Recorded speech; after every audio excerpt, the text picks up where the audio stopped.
Minecraft, the game most people remember exists twice a year, play for 2 weeks, and then forget about. I've done it plenty of times. Guilty as charged. Something triggers your Minecraft nostalgia. Maybe it's a reel you saw on Instagram, or you just randomly remember playing it years ago. You get hyped to play, start a new world, and immediately make ambitious plans. Huge building projects, automatic farms, terraforming chunks and chunks of land. And then 2 weeks later you completed maybe a third of what you actually set out to do and dropped the game.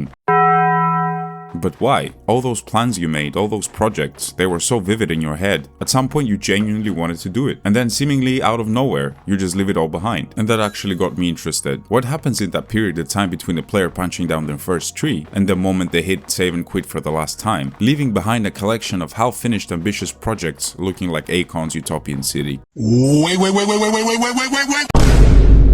Because I don't think it's just how we play Minecraft. I think we're doing the exact same thing with almost everything else in our lives. But before all that, YouTube analytics tells me that the majority of you motherfuckers aren't subscribed. So help your boy out and get the sub count up. And like the video while you're at it, or I'll tickle you in your sleep. Love you all, thank you, enjoy the video. Let's actually examine the quote-unquote problem. It starts with excitement. At some point, Minecraft was the game for a lot of people. You spent countless hours playing alone or with friends growing up, but somewhere along the way it kind of faded away. Then suddenly you see a video online, hear a soundtrack, or maybe some old memory randomly comes back.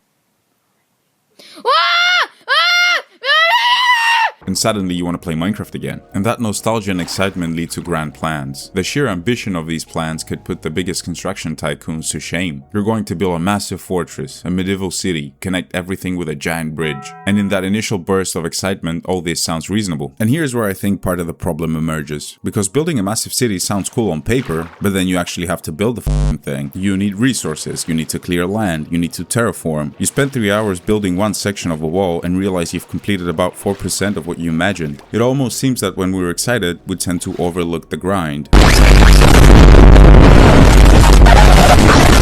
Compare that with starting small. You build a house, then maybe a farm, then a wall around it. Each project gives you a sense of progress, and gradually the projects become bigger and bigger, and you get those dopamine hits. Before you know it, that little house has turned into a town. The transition to bigger projects becomes almost seamless, because you didn't demand massive commitment from yourself from day one. But that's an idea I'll explore at the end of the video. For now, just keep that in mind. That brings me to what I think really kills the 2-week Minecraft phase. Commitment. Commitment to a project, but more importantly, commitment to a single world. Because eventually the initial excitement is going to fade, as we said. Another aspect I realize kills a Minecraft 2-week phase is progression. Initially your progression is quick. Wood, stone, iron, diamonds. At this point even killing the Ender Dragon is early game, which used to be the ultimate flex in the early days. What is love? Baby, don't hurt me. Don't hurt me no more. You can complete these tasks in a few hours if you wish to do so, but eventually those easy milestones run out. You can spend those few hours gathering materials or building a single section of a project and barely feel like you moved forward. The progression didn't stop, it just became slower and harder to notice. And that's where I think the majority of people start losing interest. Not necessarily because they stopped progressing, but because they got used to the pace of progress they had as a beginner. You got the diamonds, you've gone to the nether, you killed the dragon. Minecraft then stops being the game. Time to play the game!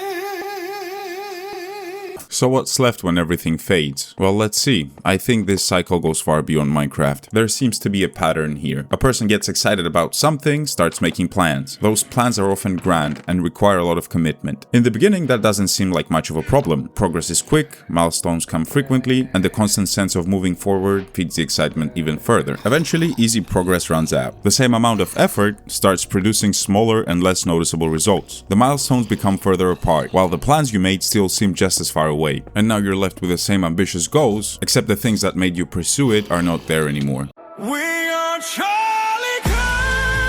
This is why commitment starts to become a much bigger part of the equation. I think I got my point across on how it is a larger issue than Minecraft, but just for the sake of illustration and prolonging the video to appease the YouTube algorithm, let's review some examples from daily life. A common example would be people's fitness journeys. New Year's resolutions are a glaring example. People get very motivated, like, oh yeah, I'll get in shape, wake up at 5 AM, work out every day, eat clean, and they would actually do that for a week, actually follow through. Then they miss one day and drop the entire routine. The same thing happens with weight loss. People tend to set their goals to eat clean for a while, and then they have one cheat meal and stop dieting. I think it's better to take your time, really go deep, and go slowly.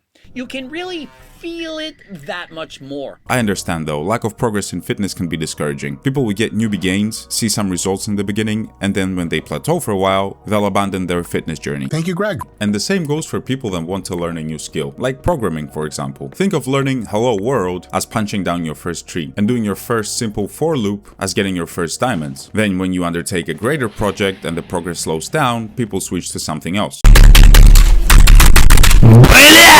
Another huge example that is not self-centered are relationships, of any kind. But for the sake of simplicity and clarity, let's focus on romantic relationships. Two people will get excited and jump in head first, the so-called honeymoon phase. Then, like in the cases I discussed previously, excitement fades, and people lose interest. Then what remains? A relationship that both parties rushed into, and neither particularly wants to commit to. I wouldn't necessarily relate this to a lack of progress, and it doesn't really have to be related to that. It's more of a concept that needs constant upkeep rather than something to progress on. In my view, a proper relationship is like a vintage car. It breaks down, has to be constantly maintained and serviced.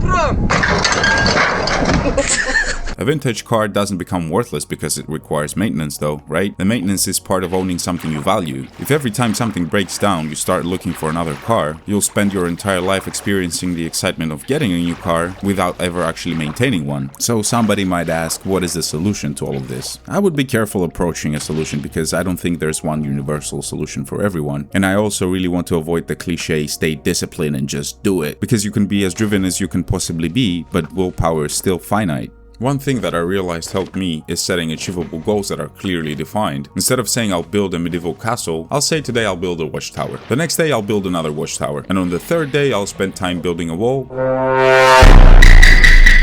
connecting them. And I'll apply similar strategies in my daily life. When studying, for example, I'll cover a chapter or get a certain amount of exercises done. This directly relates to what I mentioned earlier, starting small to keep the sense of progression. Keep the transition to bigger tasks seamless. This doesn't necessarily reduce a person's ambitions. I'm all for people achieving the greatest one can achieve for themselves. Individually completable milestones break up the task into bite-sized pieces and make the progress feel tangible. At the end of the day, that's one of the core principles of strength training. Nobody benched 315 on their first day in the gym. Progressive overload is a way to keep yourself engaged and committed. What is love? All in all, I think the 2-week Minecraft phase ultimately comes down to something pretty simple. And it's not really that crazy of an issue like presented in my clickbaity title. Nobody really cares if you leave a half-finished castle sitting in a world you'll never open again. It's only a game. But the same pattern becomes a little more concerning when it starts showing up in things that actually matter. Excitement comes and goes. The problem is that if we abandon things every time we enter the period in between, we never really give that excitement the opportunity to return. So next time you inevitably get the urge to play Minecraft again, instead of creating another world, load up the old one. It will probably suck at first. The excitement of a fresh start won't be there. You might not remember what you were doing, and that half-finished project might look like more work, but commit to it for a little while. Walk around, finish something you left behind. Start small. Put some time into the world even if you don't immediately feel like it. Maybe after a while that spark comes back. And maybe the next time something outside of Minecraft stops being exciting to you, you'll remember that losing a spark and losing interest permanently aren't necessarily the same thing. Hey, shut your fucking bitch ass up, nigga.